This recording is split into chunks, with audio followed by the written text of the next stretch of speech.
Éxodo 13. Habló Yahvé a Moisés diciendo: Conságrame todo primogénito. Mío es todo primer nacido entre los hijos de Israel, tanto de hombres como de animales. Dijo pues Moisés al pueblo: Acordaos de este día en que salisteis de Egipto, de la casa de la servidumbre, pues Yahvé os ha sacado de aquí con mano poderosa, y no comáis pan fermentado. Salís hoy en el mes de Abib. Así pues, cuando Yahvé te haya introducido en la tierra del Cananeo, del Eteo, del Amorreo, del Heveo y del Jebuseo, que juró a tus padres darte, tierra que mana leche y miel, celebrarás ese rito en este mes. 7 días comerás panes ácimos, y el día séptimo será fiesta en honor de Yahvé. Se comerán panes ácimos durante 7 días, y no se verá pan fermentado en tu casa, ni levadura en todo tu territorio. En aquel día dirás a tu hijo: Esto es a causa de lo que hizo conmigo Yahvé cuando salí de Egipto. Y esto te será como una señal en tu mano, y como un recuerdo entre tus ojos, para que la ley de Yahvé se halle en tu boca, porque con mano poderosa te sacó Yahvé de Egipto. Guardarás este precepto año por año, en el tiempo señalado. Cuando Yahvé te haya introducido en la tierra del Cananeo, como lo tiene jurado a ti y a tus padres, y te la haya dado, apartarás para Yahvé a todos los primogénitos. También todos los primerizos de tus animales, si son machos, pertenecen a Yahvé. Todo primerizo del asno lo rescatarás con un cordero, y si no lo rescatas, has de quebrarle la cerviz. Rescatarás también todo primogénito humano de entre tus hijos. Y cuando el día de mañana te preguntare tu hijo diciendo: ¿Qué significa esto?, le dirás: Con mano poderosa nos sacó Yahvé de Egipto, de la casa de la servidumbre. Al obstinarse el faraón en no dejarnos salir, Yahvé mató a todos los primogénitos en el país de Egipto, desde el primogénito del hombre hasta el primogénito de la bestia. Por eso sacrifico a Yahvé todo primer nacido macho, y rescato todo primogénito de mis hijos. Esto será como una señal en tu mano, y como frontal entre tus ojos, porque con mano poderosa Yahvé nos ha sacado de Egipto. Cuando el faraón dejó salir al pueblo de Dios, no los condujo por el camino de la tierra de los filisteos, aunque estaba cerca, pues dijo Dios: no sea que al verse atacado se arrepienta el pueblo y se vuelva a Egipto. Dios hizo pues rodear al pueblo por el camino del desierto hacia el Mar Rojo, y los hijos de Israel salieron en buen orden del país de Egipto. Moisés llevó también consigo los huesos de José, pues éste había hecho jurar a los hijos de Israel diciendo: cuando os visitare Dios, llevad de aquí con vosotros mis huesos. Partieron de Sucot y acamparon en Etam, al borde del desierto. E iba Yahvé al frente de ellos, de día en una columna de nube para guiarlos en el camino, y de noche en una columna de fuego para alumbrarlos, a fin de que pudiesen marchar de día y de noche. La columna de nube no se retiraba del pueblo de día, ni la columna de fuego de noche. Palabra de Dios, te alabamos, Señor.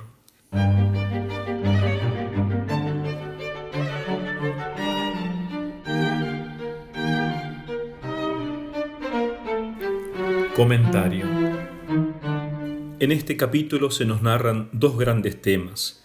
Por un lado, los primogénitos, la consagración de los primogénitos a Dios, y por otro lado, esta otra asistencia milagrosa de Dios en forma de columna de nube de día y de fuego de noche. Los primogénitos. ¿Por qué había que consagrar los primogénitos a Dios? O sea, los primeros nacidos de una familia, el primer varón nacido de una familia. Esta idea de que los primogénitos son propiedad de Dios es una idea antiquísima en la humanidad. Aquí se está estableciendo expresamente como ley, pero ya existía en la conciencia de los pueblos. O sea, Dios es el Rey del mundo y al Rey hay que darle siempre lo mejor de uno.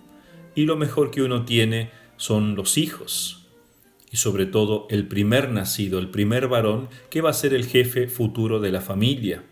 Lo mismo se diga de ofrecer las primicias, ya sea de los animales o incluso de las cosechas, etc. Uno a Dios tiene que darle lo mejor. Cualquier persona religiosa se da cuenta de esto.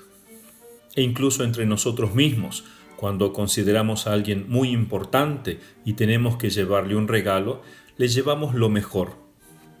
Lamentablemente, en los pueblos antiguos, que se había perdido la verdadera religión, los pueblos paganos ofrecían a sus hijos en sacrificio, los mataban literalmente.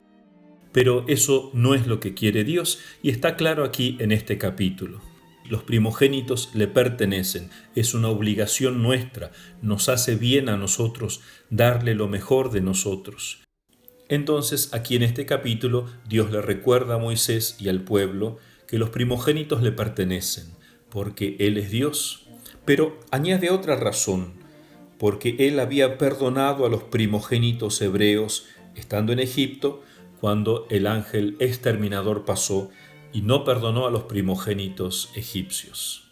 O sea, el faraón y el pueblo egipcio no quiso consagrarle lo mejor a Dios. Pero de alguna manera también los primogénitos de Israel merecían la muerte, porque se había contaminado con el pecado de Egipto. Y el pecado de por sí amerita la muerte, pero Dios le perdonó a los primogénitos y al todo el pueblo la vida. Entonces estos primogénitos israelitas estaban obligados a consagrarse exclusivamente a servir a Dios. Eran santificados para Él.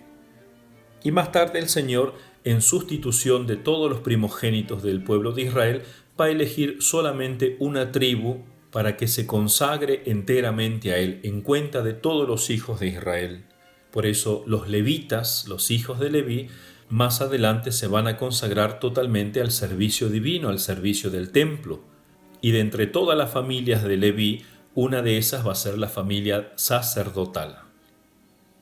Esta ley también le recordaba a los israelitas en todo momento que el pueblo entero, que estaba representado en sus primogénitos, pero el pueblo entero era de Dios y estaba obligado al servicio divino. El pueblo entero era primogénito de Dios. Dios lo había elegido a Israel de un modo especial. Todo el pueblo estaba consagrado. Y esto se lo recordaban los levitas, los sacerdotes de un modo especial, con su total dedicación. Y a la vez esto le hacía recordar al pueblo a dar gracias por haberlo escogido de entre todas las naciones para ser su primogénito. Por eso nosotros que hemos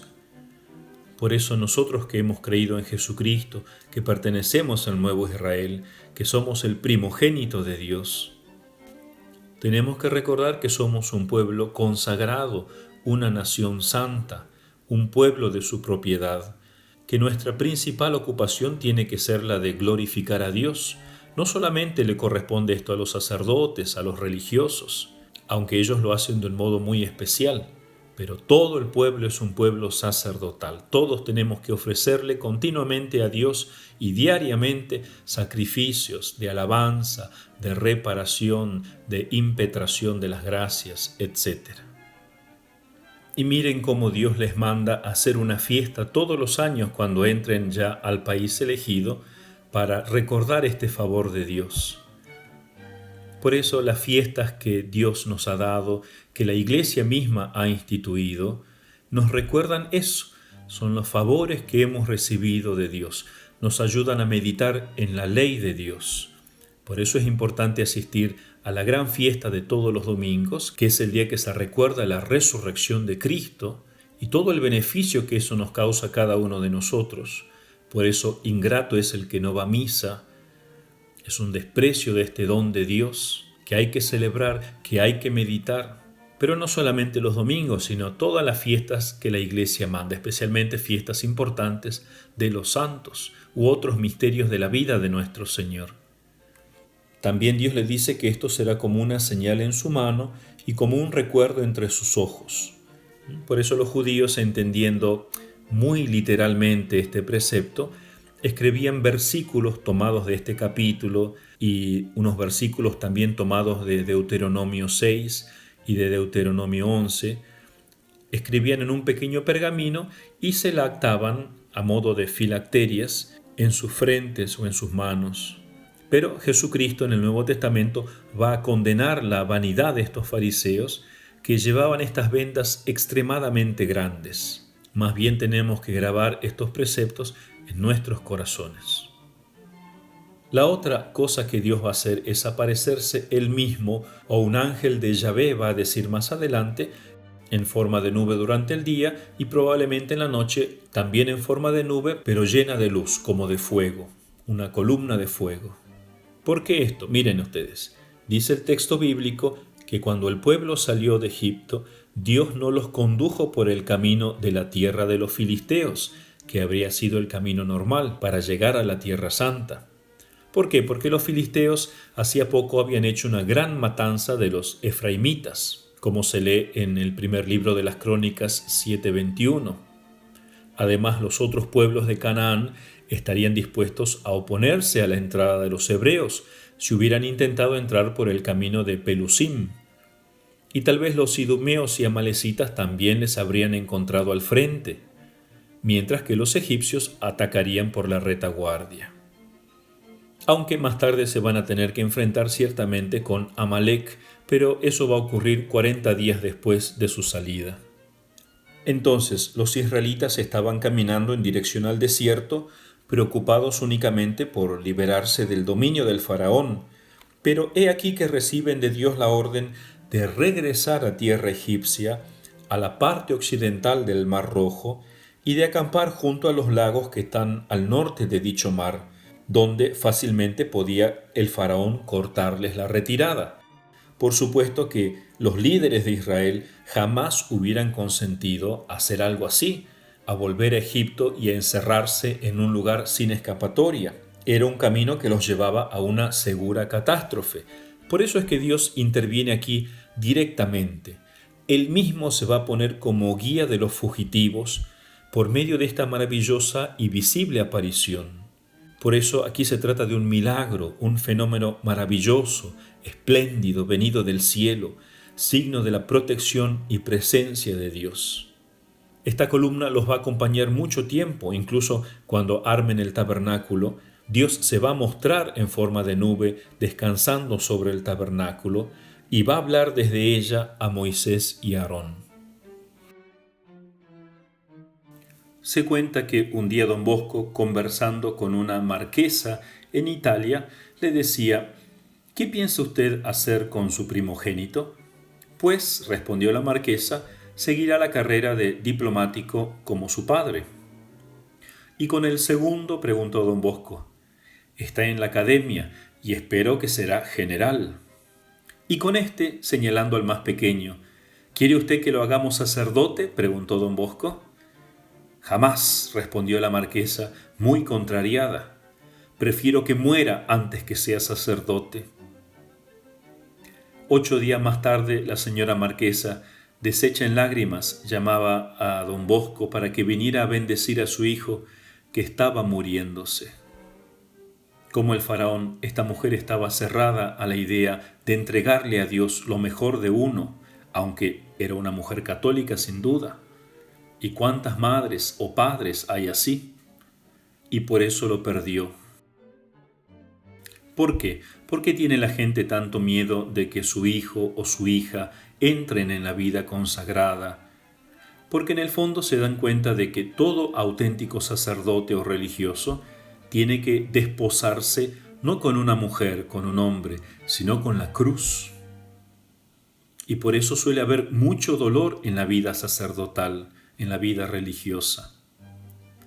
Dice el padre Vuela en un hermoso sermón: la vocación sacerdotal no es una vocación a pasarla bien, es una vocación a pasarla mal, porque tiene que sufrir incomprensión, maledicencia, ingratitud, persecución.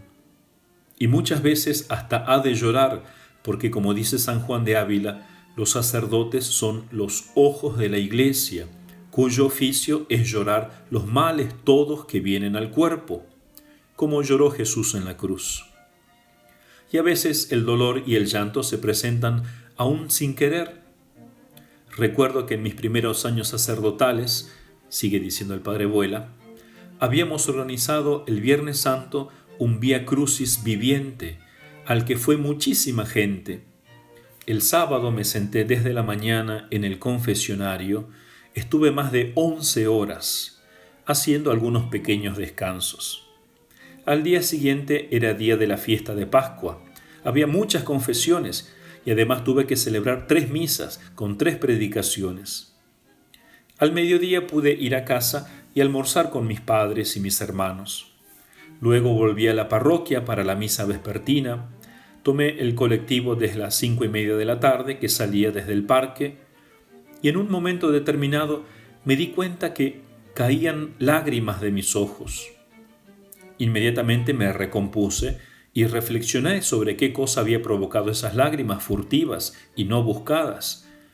Y me di cuenta que eran todos los pecados que yo esos días había escuchado y todo el sufrimiento de esas almas, ya que no hay mayor castigo al pecador que el pecado, a la vez que la experiencia de la ternura de Dios. En otra oportunidad había fallecido uno de los nuestros, el seminarista Marcelo Javier Morcela. Uno tenía que estar sereno delante de los seminaristas, a los que ya les dolía demasiado su muerte, como para todavía agregar un dolor a sus lágrimas. Así que había que guardar esas lágrimas. Pero me daba cuenta a la mañana que aparecía la almohada mojada, porque de noche, durmiendo, lloraba lo que no podía llorar de día. Entonces sí, un hijo consagrado a Dios es un hijo que se desposa de modo especial con la cruz, con el sufrimiento. Pero así también la cruz de Cristo es lo que más vida da, engendra vida. Hoy día, por ejemplo, es la fiesta de un gran sacerdote, San Pedro Claver. San Pedro Claver, que era un sacerdote jesuita de España, fue discípulo de San Alonso Rodríguez, y le tocó a Pedro Claver ser mandado aquí a las Américas y ser misionero en Colombia. Estuvo en distintos lugares y finalmente recaló en Cartagena de Indias, donde pasó gran parte de su vida. Cartagena de Indias es una ciudad colombiana que está en la costa del Pacífico, a la altura del Caribe, de mucho calor, mucha humedad y muy pintoresca porque es una antigua ciudad colonial, y allí en Cartagena de Indias San Pedro Claver realizó un apostolado estupendo, extraordinario, con los hombres negros de color que traían como esclavos de África y llegaban allí a Cartagena de Indias para desde ahí enviarlos a toda América. Es triste esta institución de la esclavitud, contra la cual la Iglesia luchó muchísimo tiempo y le costó tanto erradicar de las culturas de los hombres. Y allí en Cartagena de Indias venían de distintos países de África, hablaban distintos dialectos, así que una de las preocupaciones más grandes de San Pedro era tener traductores para poder comunicarse con los que venían. Se calcula que eran más de 24 lenguas diferentes, que evidentemente no las podía hablar San Pedro Claver, así que él tenía sus catequistas para cada lengua. Hizo un trabajo tan espléndido durante su vida, bautizó más de 300.000 africanos, con lo cual hizo de tapón en el norte de América del Sur para que ellos que venían como esclavos fuesen cristianos. Y entonces, por ser cristianos, viviesen una vida cristiana y diesen testimonio de Jesucristo, y no se hiciesen de otras sectas o religiones. Es genial leer el mismo testimonio que él da en una de sus cartas fechada como 31 de mayo de 1627 a uno de sus superiores, y le cuenta lo que él hace.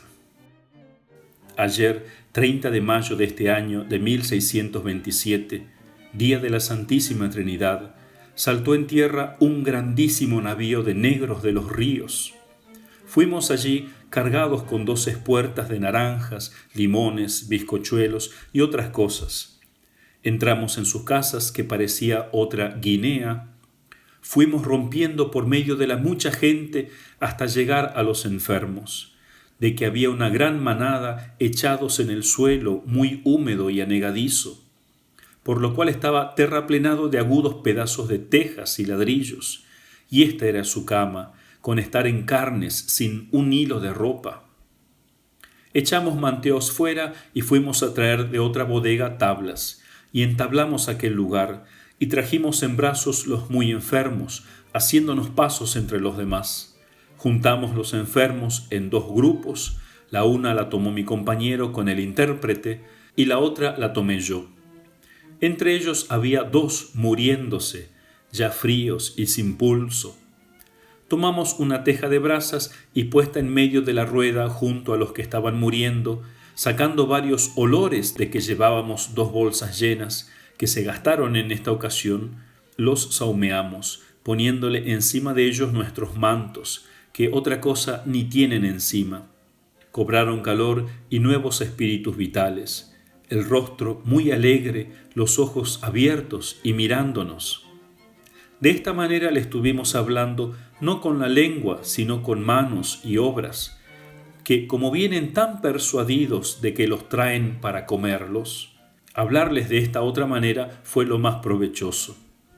Luego nos sentamos o arrodillamos junto a ellos, les lavamos sus rostros y sus vientres con vino, y alegrándolos y acariciando mi compañero a los suyos y yo a los míos, les comenzamos a poner delante cuántos motivos naturales hay para alegrar a un enfermo. Hecho esto, entramos en el catecismo del santo bautismo y los grandiosos efectos que causa en el cuerpo y en el alma, y luego, respondiéndonos a las preguntas hechas sobre lo que le habíamos enseñado, pasamos al catecismo mayor, o sea, le hablamos de Dios uno, de Dios remunerador, de Dios castigador, etc. Luego les pedimos afectos de dolor, aborrecimiento de sus pecados, etc. Luego les declaramos los misterios de la Santísima Trinidad, de la Encarnación y de la Pasión. Y le poníamos delante una imagen de Cristo nuestro Señor en la cruz. Y les rezamos en su lengua el acto de contrición. Por eso a San Pedro Claver se le llama el padre y el apóstol de los negros aquí en América. Y así todos los días, un trabajo tremendo para catequizar y tan rápido y con tantas dificultades a estos hombres que llegaban a América, a sufrir tanto y por eso a darles el consuelo de la fe. ¿De dónde sacaba tanta fuerza San Pedro Claver? Tenía un amor especial por la cruz de Cristo, por la pasión, de la que todo sacerdote, todo religioso tiene que tener una especial devoción. Y por eso él decía, el único libro que hay que leer es la Pasión. El libro de la Pasión era para él lo que se narra sobre la pasión de nuestro Señor en los 4 evangelios.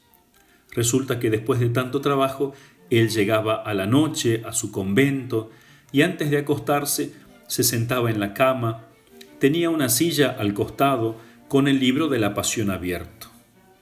A veces se arrodillaba para leerlo, leía un versículo y se ponía a llorar. Y no contento con eso, tenía que imitar a nuestro Señor en la Pasión.